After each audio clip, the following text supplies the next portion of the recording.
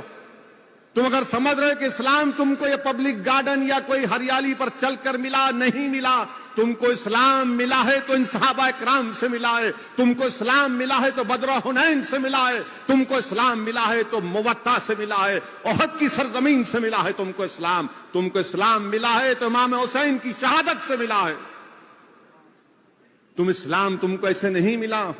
کیا تم بھول گئے میرے عزیز دوستوں اور بزرگوں کہ حضرت خبیب بن عدی, حضرت عاصم اور حضرت زید دسانہ کی قربانی کو دھوکہ دے کر ان کو بلایا گیا کہ اسلام کی دعوت دو. احد کے بعد کفاروں نے طے کر لیا تھا, ایک عورت کا نام تھا, اس کا نام سلافہ تھا, اس نے قسم کھائی تھی کہ جس نے میرے 2 بیٹوں کو مارا حضرت عاصم کو میں مار کر ان کی کھوپڑی میں شراب ڈال کر پیوں گی. 200 لوگ 6 لوگوں کو گھیر لیے.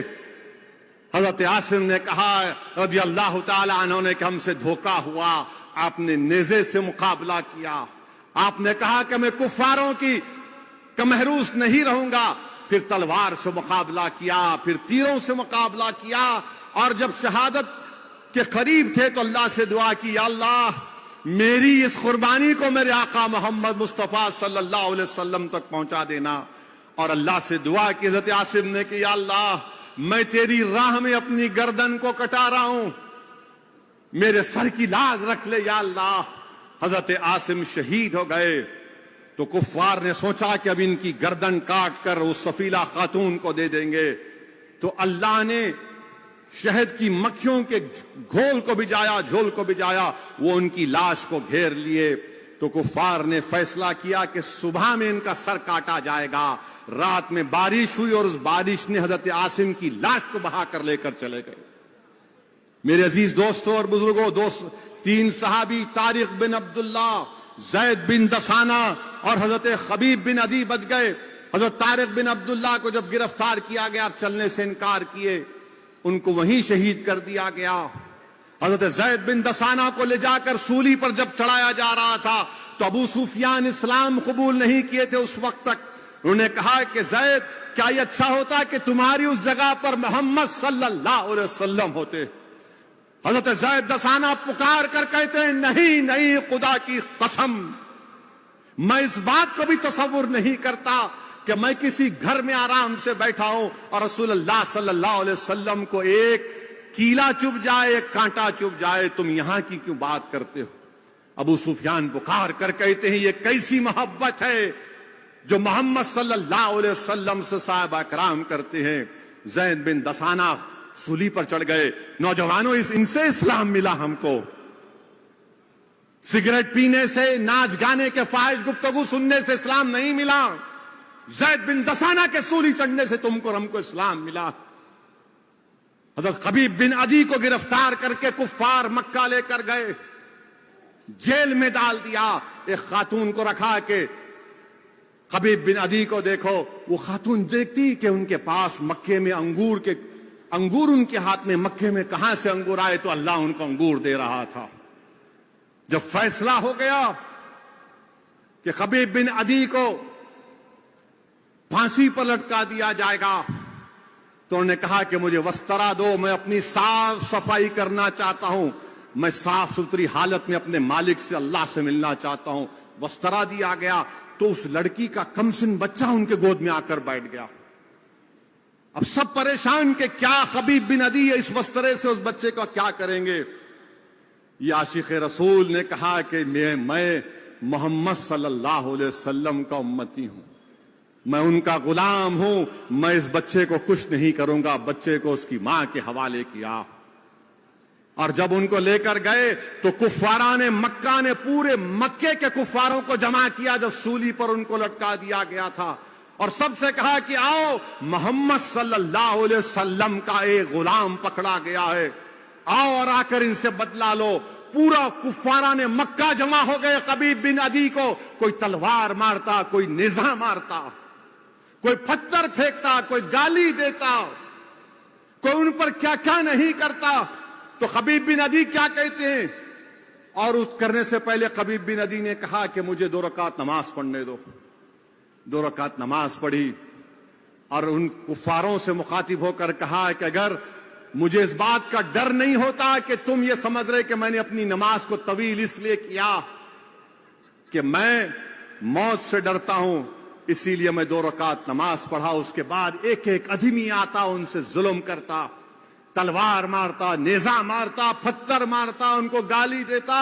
اور خبیب بن عدی بولتے ہیں یا اللہ تو گواہ رہنا, میں موت سے نہیں ڈرتا, میں موت سے نہیں ڈرتا, میں تیری آگ سے ڈرتا ہوں. خبیب بن عدی کہتے ہیں یا اللہ میری خبر میری آقا محمد صلی اللہ علیہ وسلم کو پہنچا دینا. حضرت اسامہ بیٹھے رسول اللہ صلی اللہ علیہ وسلم کے پاس. اللہ حضرت خبیب بن عدی کا پیغام رسول اللہ صلی اللہ علیہ وسلم کو پہنچاتا ہے. آقا کی آنکھوں میں آنسو آتے ہیں اور فرماتے ہیں وعلیکم السلام خبیب, وعلیکم السلام. اور آقا فرماتے ہیں کہ کون ہے وہ جو خبیب بن عدی کی لاش کو اتارے. میرے عزیز دوستو اور بزرگوں, یہ دین ہم کو اس طرح ملا, اور اگر تم یہ سمجھتے ہو کہ دین تم کو یہ ناچنے گانے والوں کے ناموں کو دیکھ کر نام ہوگا مسلمان مگر کارنامے کیا ہے ان کے دیکھ لو. تمہاری زبانوں پر تمہاری سوچ میں صحابہ کرام کی محبت کو پیدا کرو, ان کی قربانیوں کو یاد کرو.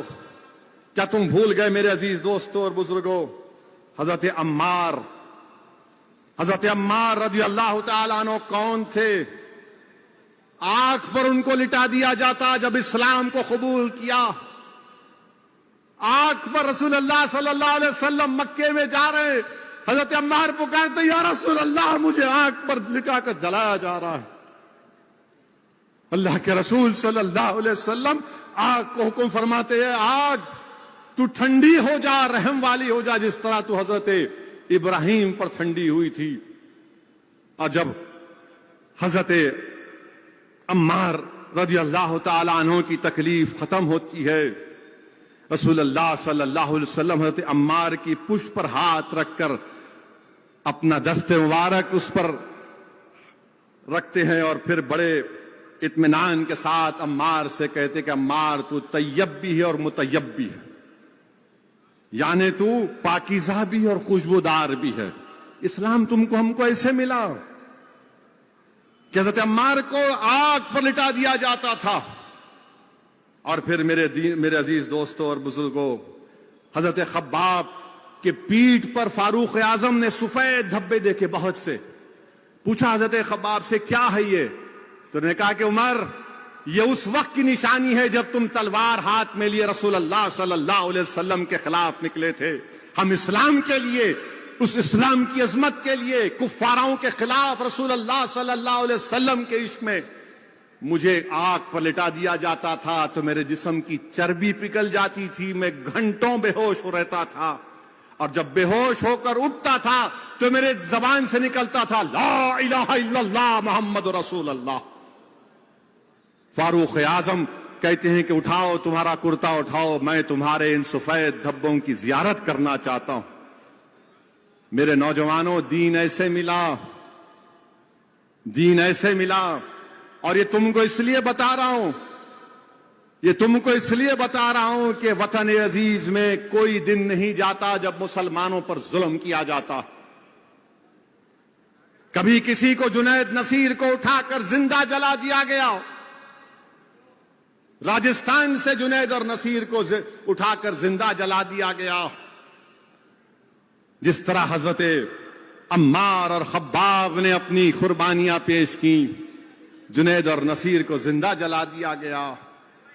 یاد رکھو میرے عزیز دوستوں اور بزرگوں، تم ڈرنا نہیں کبھی ظالموں کے ظلم سے۔ جس دن تم ڈر جاؤ گے تو پھر نقصان ہمارا ہوگا۔ میرے عزیز دوستوں اور بزرگوں، ہم جانتے ہیں کہ وطن عزیز میں ہم نے یہ بھی دیکھا کہ ٹرین میں ایک شخص نے، جس کا نام چیتن چودھری ہے، وردی میں ہے، چیتن چودھری نے ٹیکا رام مینا کو گولی ماری اور 3 مسلمانوں کو شہید کیا، اس لیے کہ ان کو اسلام کے ماننے والے تھے، اور ایک مسلم خواتین کے برقعے کو دیکھ کر کہا کہ نعرہ لگاؤ جے ماتا کا۔ اور جب اس چیتن چودھری نے قتل کر دیا مسلمانوں کو، اور کیا بول کر کہا چیتن چودھری نے کہ دیش میں رہنا ہے تو مودی اور یوگی کا ساتھ دینا ہے۔ کیا تم نے نہیں دیکھا نوجوانوں کہ حیدرآباد یہی بازار گھاٹ کا سیف الدین کو گولی ماری تھی، اور سیف الدین اس کے لاشوں کے، اس کے پیروں کے پاس تڑپ رہا ہے، اپنی زندگی کی آخری سانسیں لے رہا ہے، اور یہ کہہ رہا ہے کہ اگر دیش میں رہنا ہے تو مودی اور یوگی کو ووٹ دینا ہے۔ تو میں چیتن چودھری، جو آج ایسے ہزاروں کی تعداد میں ہو سکتے ہمارے وطن عزیز میں، ہمارے دیش میں، میں ان کو پیغام دے رہا ہوں کہ تمہاری گولیاں ختم ہو جائیں گی، مگر تو جو بول رہا ہم نہیں کریں گے انشاءاللہ۔ ہم موت کو اپنا لیں گے مگر تیرے ظلم کے سامنے سر نہیں جھکائیں گے۔ ایسے جتنے چیتن چودھریاں ہیں جو چھپے ہوئے ہیں، تم یاد رکھو، تم میری دین کو نہیں جانتے، تم میرے رسول صلی اللہ علیہ وسلم سے محبت کو نہیں جانتے۔ ہم دنیا میں آئے ہیں تو آقا کا نام بلند کرنے آئے ہیں، ہم اپنی زبانوں سے کسی غیر کا نام نہیں لیں گے۔ اگر تم یہ سمجھتے ہو کہ تمہاری گولیوں کے ڈر سے، تمہارے ظلم کی ڈر سے، تمہاری طاقت کی ڈر سے ہم دین کا سودا کر لیں گے، نہیں کریں گے چیتن چودھری دنیا کے۔ ہم مسلمان پیدا ہوئے، باعزت مسلمان ہمارے وطن عزیز میں رہیں گے، اور انشاءاللہ تعالی ہمارا خاتمہ ایمان پر ہوگا۔ ہم دنیا میں رہیں گے تو رسول اللہ صلی اللہ علیہ وسلم کا نعرہ بلند کریں گے کہ یا رسول اللہ صلی اللہ علیہ وسلم کا نعرہ لگائیں گے، کیونکہ ہمارا ایمان یہ ہے کہ جب حشر کا میدان ہوگا تو کوئی اپنی اعمال سے جنت میں نہیں جائے گا، اگر جائے گا تو آقا کی شفاعت سے جائے گا۔ کوئی جائے گا تو آقا کی شفاعت سے جائے گا۔ صد الدین اویسی کو اپنے کسی عمل پر بھروسہ نہیں ہے، اس بات پر بھروسہ ہے کہ اللہ کے رسول صلی اللہ علیہ وسلم مجھ جیسے گناہگار کی لاز رکھ لیں گے۔ ہم اپنی جانوں کا سودا کریں گے، اپنی اولاد کا سودا کریں گے، اپنی دولت کو ٹھکرا دیں گے، مگر اسلام، اللہ اس کے رسول کے راستے میں کبھی آنے نہیں دیں گے ہماری جانوں کو۔ میرے عزیز دوستوں اور بزرگوں، نوجوانوں، یہ تم سے اس لیے کہہ رہا ہوں تاکہ تم کو معلوم ہو جائے۔ آپ جانتے ہیں کہ سیف الدین کو شہید کیا گیا۔ ایک اور آدمی ہے جس کو گولی مار دی گئی تھی، اصغر، بہار کا ہے، راجستھان میں رہتا تھا خاندان، اور عبد القادر ہیں ہمارے بوری سماج کے جو حضرت آئے تھے، ان کا بیٹا عبد القادر اپنے والد کو آ کر لے کر جانا چاہ رہا تھا دبئی سے، اور ان کا بیٹا عبد القادر کیا کہتا ہے کہ میں شارجہ سے آ کر اپنے والد کو اور اپنی ماں کو لے کر جانا چاہتا تھا، میرے باپ کو اس آتنکوادی نے شہید کر دیا۔ اور مرنے والے کے بیٹے نے کہا کہ کسی نے مجھے فون کر کر بات نہیں کی سوائے حیدرآباد کے لوگوں کے اور مجلس کے قائدین کے۔ یہ شخص اصغر جو بہار کا ہے، کوئی نہیں بات کیا اس سے۔ یہاں حیدرآباد میں آپ کی مجلس ہے، حیدرآباد میں آپ کی طاقت ہے، حیدرآباد میں آپ کی شناخت ہے۔ نوجوانوں، اس جماعت کو اگر آج اللہ نے عزت سے نوازا تو اس میں تمہارے اسلاف کی، تمہارے بزرگوں کی قربانیاں شامل ہیں، اس میں آنسو ہیں، اس میں قربانیاں ہیں۔ آج وہ سیف الدین کو جب مارا گیا تو تلنگانہ واحد ریاست تھی جہاں پر مجلس کے مطالبے پر سیف الدین کی بیوہ کو ایکس گریشیا بھی دیا گیا، مجلس نے بھی دیا، نوکری دی حکومت نے، اور ایک 2 BHK کے گھر کا انتظام ان کے لیے کیا گیا۔ میرے عزیز دوستوں اور بزرگوں، نوجوانوں، تمہارے سامنے واقعات کو رکھ رہا ہوں۔ حفظ الرحمان آسام کا 25 سال کا، تھوڑا ذہنی توازن ٹھیک نہیں تھا تو اس کو پکڑ کر ماب لنچ کر دیا گیا کہ یہ گائے چور ہے۔ اور جب میں نے اس کے ویڈیو کو دیکھا، حفظ الرحمان 25 سال کا ویڈیو دیکھا، تو ویڈیو میں جب ظالموں نے اس کو مار رہے تھے، یہ شیطان کی اولاد ہے مارنے والے، تو حفظ الرحمان اماں ماں ماں کہہ کر پکار رہا تھا۔ لکڑیوں سے مار مار کر حفظ الرحمان کو قتل کر دیا گیا۔ حفظ الرحمان کا ایک 8 سال کا بچہ بھی ہے۔ 45 سال کا مجیب الحق دارانگ ڈسٹرکٹ آسام میں ایسا ہی مار مار کر پیٹ کر قتل کر دیا گیا۔ اتر پردیش سیتاپور ضلع میں عباس اور اس کی بیوی خمر النساء کو اس کے پڑوسیوں نے راڑوں سے مار کر قتل کر دیا۔ راجستھان الور میں وسیم کو مار مار کر ختم کر دیا گیا۔ گاڑی روکی اور گاڑی پر حملہ کر دیے۔ شمشاد انصاری جھارکھنڈ سکنی میں 45 سال کا، وہی الزام مار دیا۔ ظہیر الدین بہار کے سارن ڈسٹرکٹ میں گاڑی روکی، وہ گاڑی میں جانوروں کی ہڈیاں فیکٹری کو لے کر جاتا تھا، وہ ایک ضلع وہاں پر مار دیے۔ 32 سال کا افسان انصاری مہاراشٹرا کے ناسک 24 جون کو مار مار کر 20 لوگوں نے اس کو قتل کر دیا، ہائی وے پہ اسمگلنگ کر رہا ہے بیف کی۔ ناصر قریشی اس کو مار دیے۔ پھر لقمان سلیمان انصاری 23 سال کا مہاراشٹرا میں راشٹریہ بجرنگ دل کے لوگوں نے یہ الزام لگایا کہ جانور لے کر جا رہا تھا مہاراشٹرا میں، وہ دن میں 300 روپے کماتا تھا، بیوی ہے اور 18 مہینے کی بیٹی ہے۔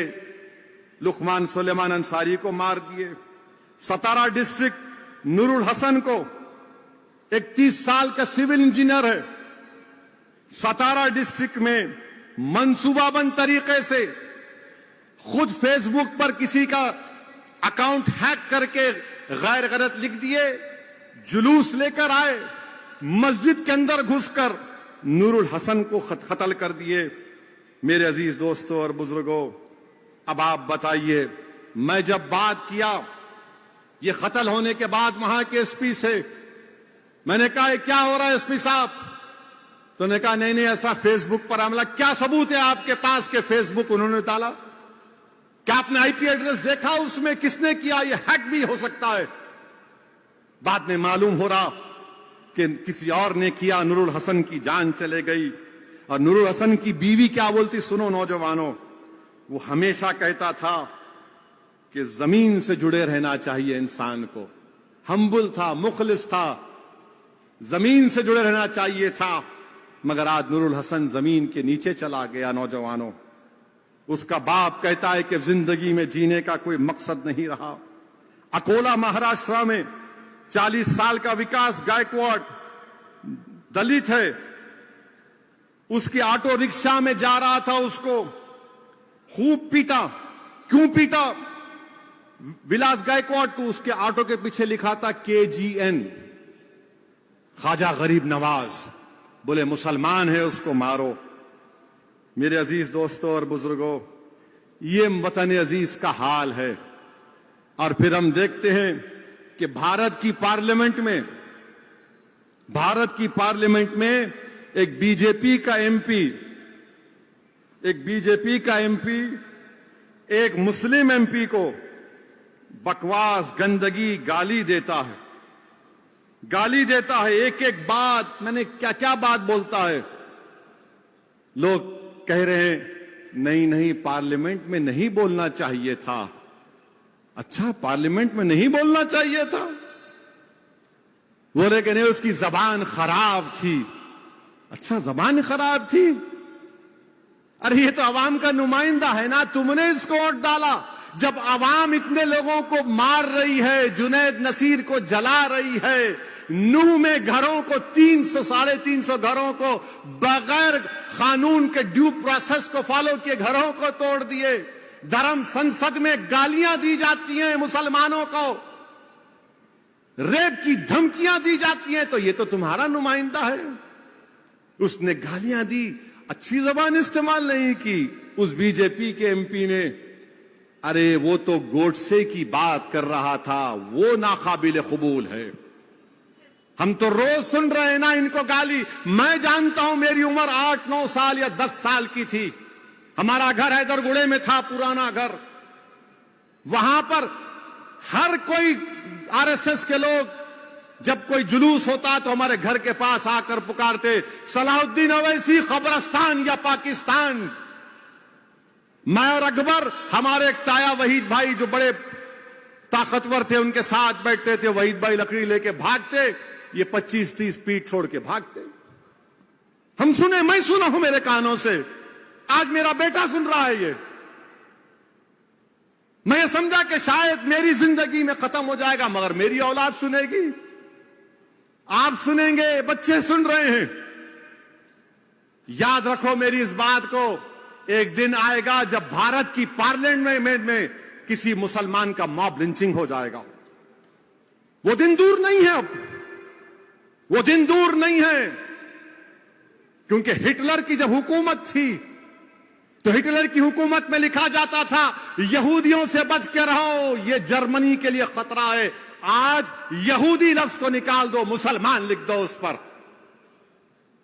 ہمارے دیش کے وزیر اعظم کہاں گیا آپ کا سب کا ساتھ, سب کا وکاس, سب کا وشواس؟ ارے نریندر مودی جی, جو آپ کے ایم پی نے مسلمانوں کے بارے میں جو بکواس بکی ہے, میری آپ سے گزارش ہے کہ اس کا چیلنج کر کے آپ عرب ممالک کے اپنے حکمرانوں کو بھجا دو. یا حبیبی اس طرح کا ہم اس سے سلوک کرتے دیکھو مسلمانوں سے, بجاؤ.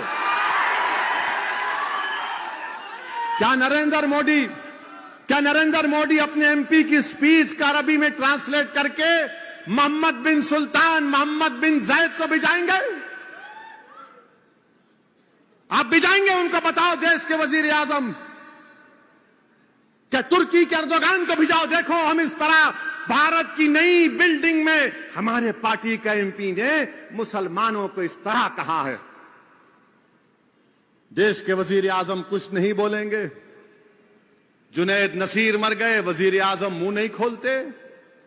ٹرین میں 3 مسلمانوں کو نام پوچھ کر گولی مار دی گئی, وزیر اعظم کچھ نہیں بولیں گے. پیٹا پیٹا جا رہا ہے, ستارہ میں مارا گیا, کچھ نہیں. ارے ستارہ میں تو جو بچہ شہید ہوا, ارے دیویندر فڈنویس تمہارے آدمی نے جلوس کو نکالا تھا. تم ہوم منسٹر رہ کر تمہارا آدمی ستارہ کی مسجد میں گھستا ہے موت کو لے کر. کیسے ہوم منسٹر ہو تم دیویندر فڈنویس؟ مگر ہمارے وزیر اعظم نے اس ملک میں ایک ماحول کو پیدا کر دیا کہ نفرت کرو اور راج کرو, نفرت کرو ووٹ حاصل کرو, نفرت کرو ستہ حاصل کرو, اسلام کو گالی دو جیت جاؤ الیکشن, اسلام کو گالی دو اور prime minister C M minister بن جاؤ, مسلمانوں کو پیٹو اور اقتدار پر آ جاؤ. ارے یہ کب تک چلے گا نفرت؟ یہ یاد رکھو, یہ نفرت ختم اگر نہیں ہوا, یہ جو آگ لگا رہے نفرت کی آگ, یاد رکھو یہ نفرت کی آگ میں سب آ جائیں گے. ہم مرنے سے کبھی نہیں ڈرے, نہ کبھی ڈریں گے انشاءاللہ تعالی. ہم اللہ کے نام پر جیتے اور اللہ کے نام پر مرنے والوں کا نام مسلمان ہے. مگر اس ملک کا کیا ہوگا, اس دیش کا کیا ہوگا جس کو ہم نے اپنے خون پسینے سے سینچا, جس کو علامہ فضل خیر آبادی نے اپنی قربانیوں سے آزاد کیا. اس ملک کو آزاد کرانے کے لیے ہمارے علماء کرام نے جہاد کا فتویٰ دیا. مولوی علاء الدین, مولوی اسماعیل کالا پانی کی سزا کاٹے. مگر آج دیش کی پارلیمنٹ میں گالی دی جا رہی ہے اور بی جے پی سے اس کو نوٹس دیتی ہے, لو لیٹر دیتی ہے.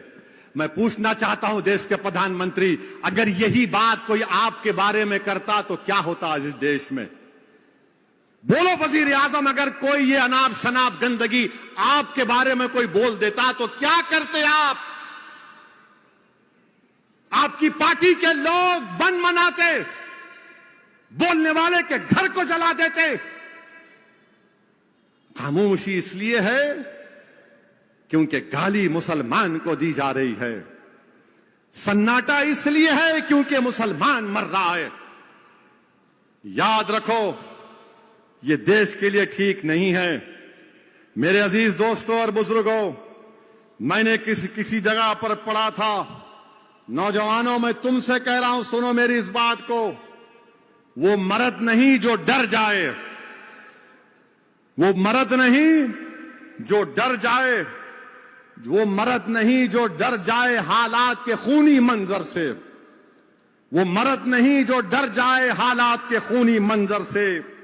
جس حال میں جینا مشکل ہو اس حال میں جینا مردی ہے, جس حال میں جینا مشکل ہو اس حال میں جینا مردی ہے.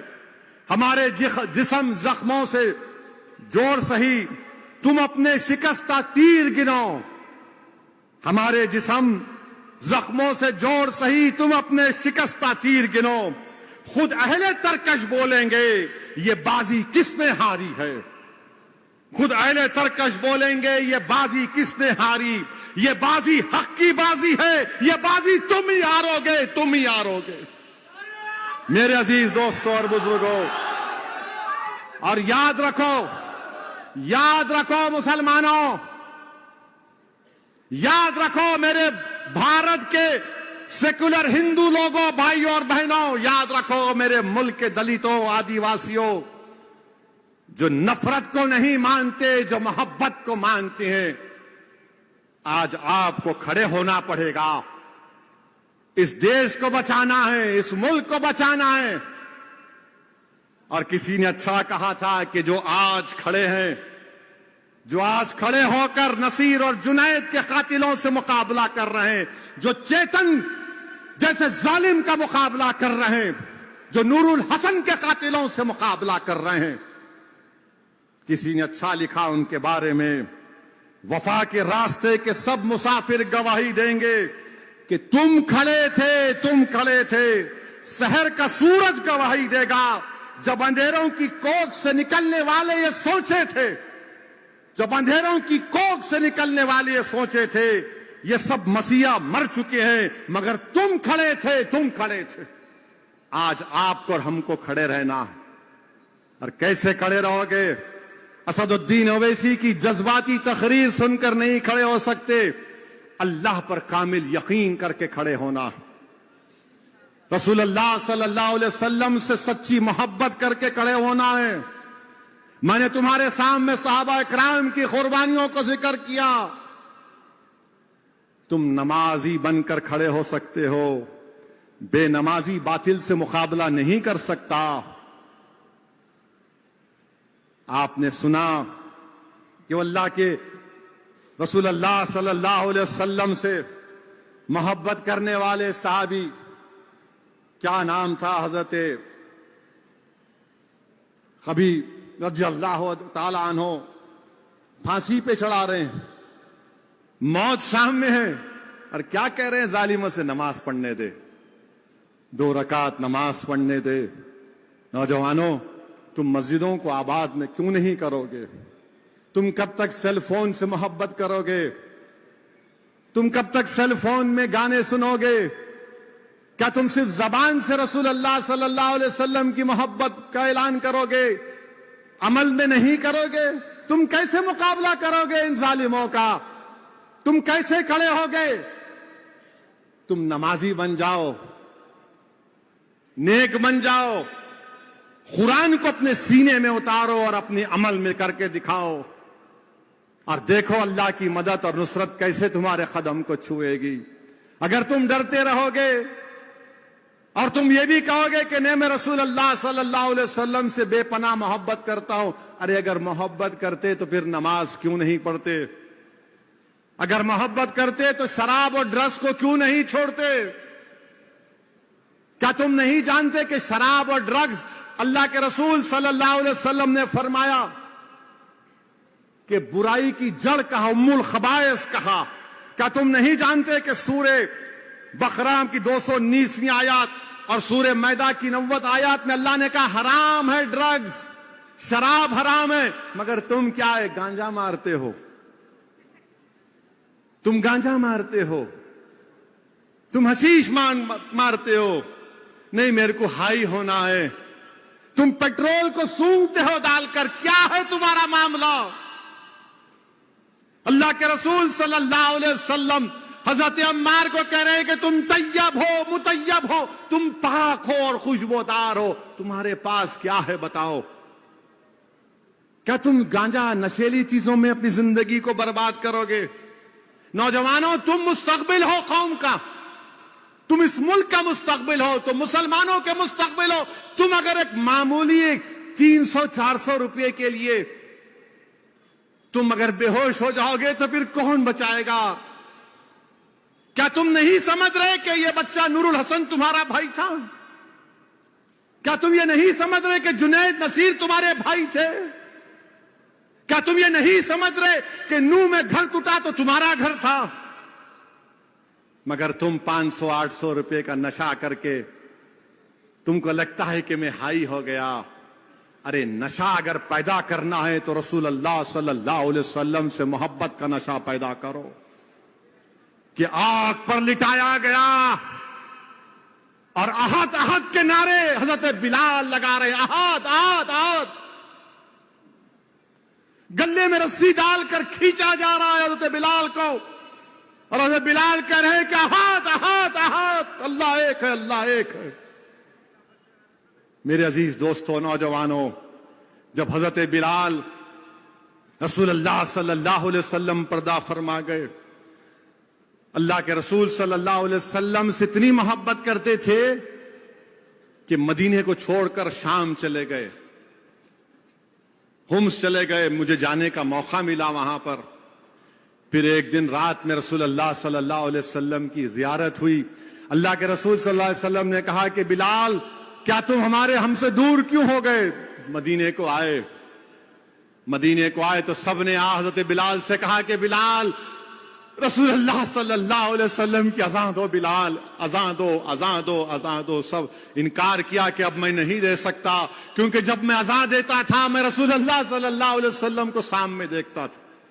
تو صحابہ نے کہا کہ ایک ہی طریقے سے حضرت بلال راضی ہوں گے، امام حسن اور حسین کو سامنے کیا، یہ ہمارے امام ہیں، امام حسن اور حسین۔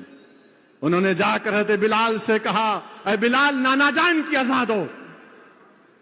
حضرت بلال نے کہا کہ آپ رسول اللہ صلی اللہ علیہ وسلم کے پھول ہیں, میں رسول اللہ صلی اللہ علیہ وسلم کو ناراض نہیں کر سکتا. حضرت بلال نے مدینہ شریف میں اذان دی.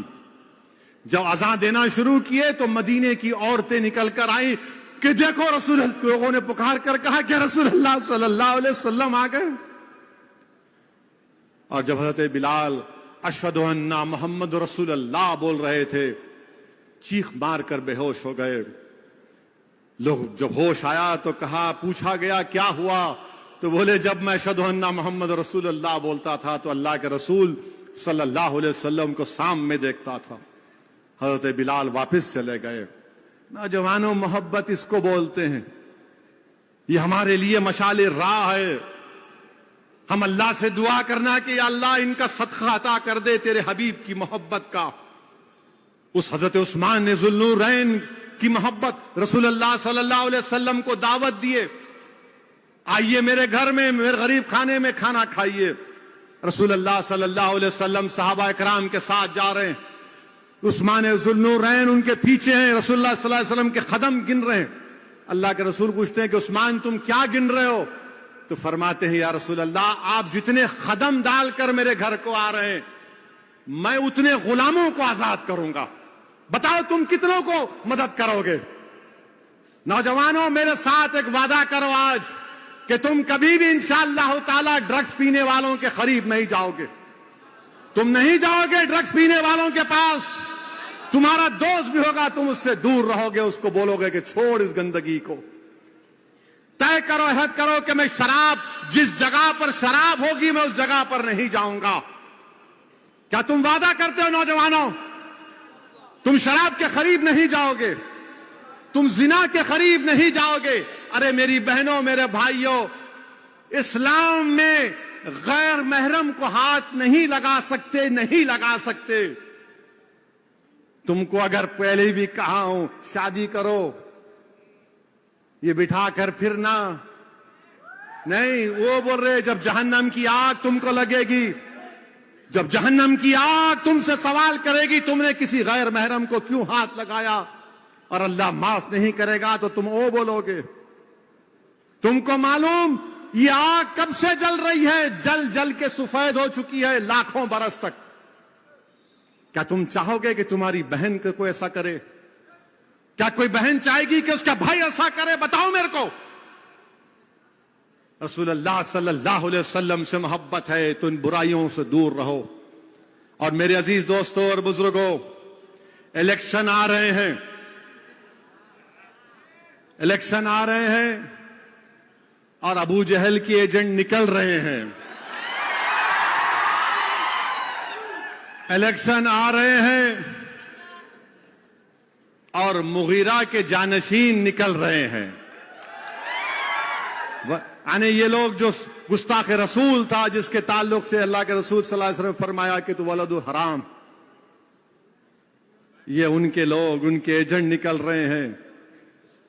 یہ تمام نکلیں گے. اب جیسا چوہا بل سے نکلتا ہے سب نکل کے بولیں گے. میرے عزیز دوستوں اور بزرگوں, آپ کو ہمیشہ کی طرح مجلس اتحاد المسلمین کو کامیاب کرنا ہے. آپ کو ہمیشہ کی طرح مجلس اتحاد المسلمین کے حق میں ووٹ دینا ہے. مجلس کو آپ کو کامیاب کرنا ہے.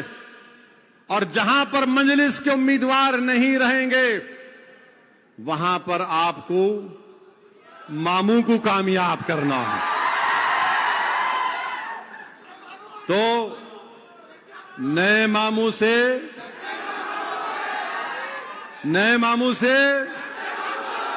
غنیمت ہے انہوں. حیدرآباد میں, تلنگانہ میں فساد اب تک نہیں ہوا. اب بہت سے لوگ آئیں گے, اسد الدین اویسی سودا کر لیے. ارے دیوانوں,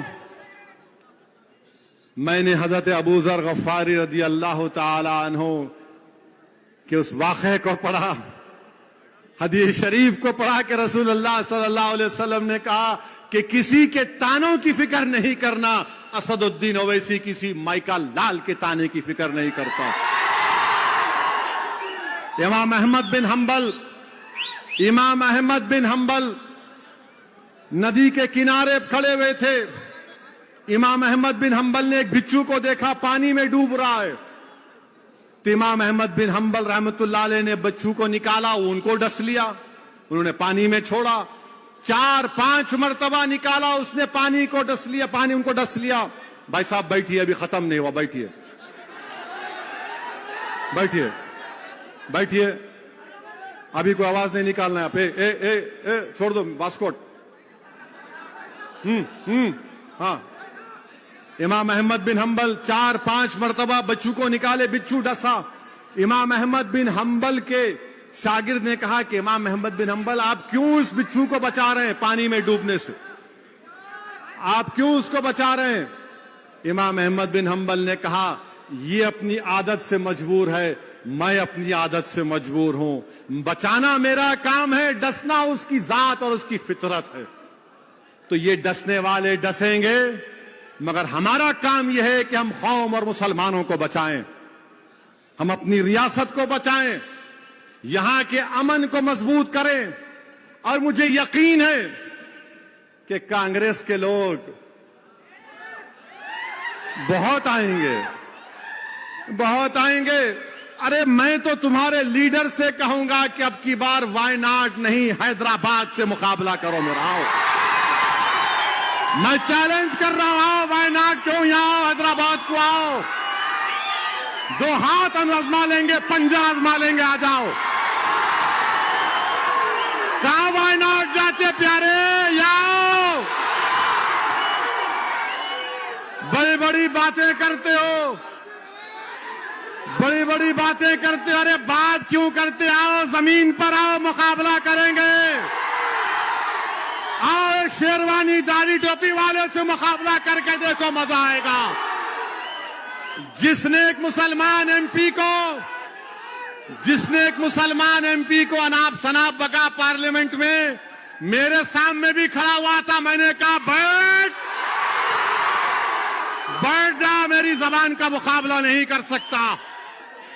تو کانگریس کے لوگ بہت باتیں کریں گے، میں تیار ہوں، مگر میں تلنگانہ کی عوام سے بھی اپیل کر رہا ہوں کہ یاد رکھو، سرزمین حیدرآباد پر فسادات کانگریس کی دین ہے، سرزمین حیدرآباد پر معصوموں کا لٹ جانا پٹ جانا کانگریس کی دین ہے۔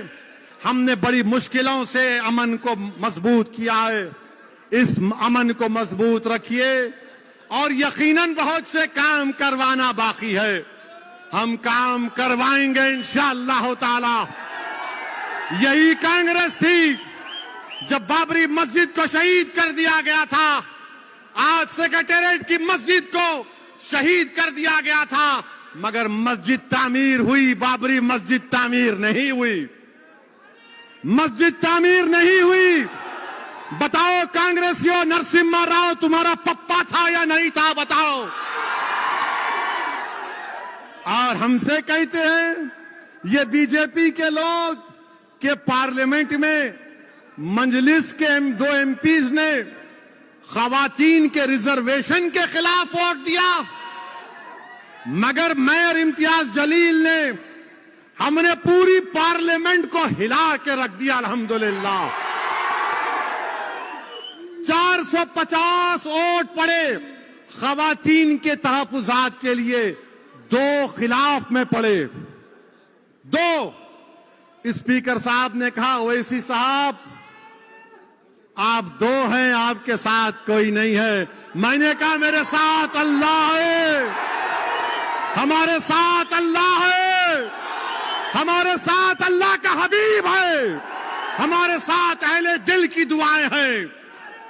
اور یہ بولتے ہیں، میں نے بتا دیا کہ مہیلا خواتین کا ریزرویشن اگر ہوگا تو مسلمانوں کو بھی خواتین کو ملنا چاہیے، او بی سی سماج کی خواتین کو بھی ملنا چاہیے، یہاں پر سکندرآباد کے ایک ایم پی نے کہا ریڈی گارو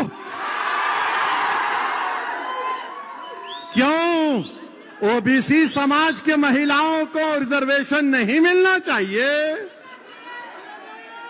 کیا منور کاپو، پدما شالی، مودی راج، گوڈ، یادوا کو نہیں ملنا چاہیے؟ کیا مسلمان خواتین کو ریزرویشن نہیں ملنا چاہیے؟ مگر یہ سب بول رہے 450 ایک طرف، 2 ایک طرف. ارے دیوانے سنو، ہم ہوا کے ساتھ چلنے والے نہیں ہیں، ہم ہوا کے خلاف مقابلہ کرنے والے ہیں. ہم طوفانوں میں کشتی چلائیں گے، ہم طوفانوں میں چراغ جلانے کا ہنر جان چکے ہیں. آپ آ کر ہم کو سکھائیں گے؟ جب کانگریسیوں نے کہا، جب سب نے کہا کہ 450 لوگ، سنو 450 لوگ تمہارے خلاف ہیں، میں نے کہا سنو کانگریسیوں، میں نے پورے بھارت کو پیغام دے دیا کہ کانگریس اور بی جے پی ملے ہوئے ہیں، سماجوادی اور کانگریس ملے ہوئے ہیں. میں نے بتا دیا کہ میں کھڑا ہوں مودی کے خلاف اور تم ملے ہوئے ہو. 450. ہم جب بولتے ہیں کیا بول رہے ہیں؟ 2 مہیلا، کیا مسلمان مہیلا نہیں ہے؟ کیا او بی سی کی مہیلا نہیں ہے؟ میرے بھائی 17 لوک سبھا کے الیکشن ہوئے، 520 خواتین ایم پی بنی. کتنی مسلمان بنی؟ صرف 25 مسلم خواتین ایم پی بنے. 8,992 ایم پیز بنے 17 لوک سبھا میں. کتنے مسلمان بنے؟ 500. میں ذمہ دار ہوں. ارے میں تو لڑ رہا ہوں کہ میری آواز جائے پارلیمنٹ میں. میں تو لڑ رہا ہوں کہ ہماری نمائندگی پارلیمنٹ میں جائے، اسمبلی میں جائے. اسی لیے مجلس سے نفرت ہے. یہ غریبوں اور مظلوموں کی طاقتور بنانے کی بات کرتا ہے. یہ ہمارے ہاں میں ہاں نہیں ملاتا. یہ ہمارے سامنے سر جھکا کر نہیں کھڑا ہوتا. یہ ہمارے سامنے جھکتا نہیں. ارے مودی ہو یا راہل ہو، میں بھی تمہارے برابر ہوں. میں تمہارے سے کم تر نہیں ہوں، کیونکہ بھارت کا سمویدھان سب کو برابر کے طور پر دیکھتا ہے. ارے 8,992 ایم پی بن گئے 17 لوک سبھا کے الیکشن میں، اور صرف 520 مسلمان. بتاؤ یہ کون سا انصاف ہے؟ جب میں بول رہا ہوں وہ سچ ہے. 500 کے قریب خواتین ایم پی بنے اور 25 مسلمان. اس دیش میں O B C, other backward class, ان کی آبادی 50% سے زیادہ ہے. کتنے ایم پی ہیں ان کے؟ خالی 22%. خالی 22%. جو آبادی میں 50% وہ 22%. جو مسلمان آبادی میں 15% وہ پارلیمنٹ میں 4%. اور الزام کس پہ لگتا؟ آپ کے دولہے بھائی پہ لگتا. ارے یہ سچائی ہے، مانو. اسی لیے تو مجلس عبد الواحد اویسی سالار ملت کے تمام رفقاؤں کے پیغام کو لے کر آگے بڑھ رہی.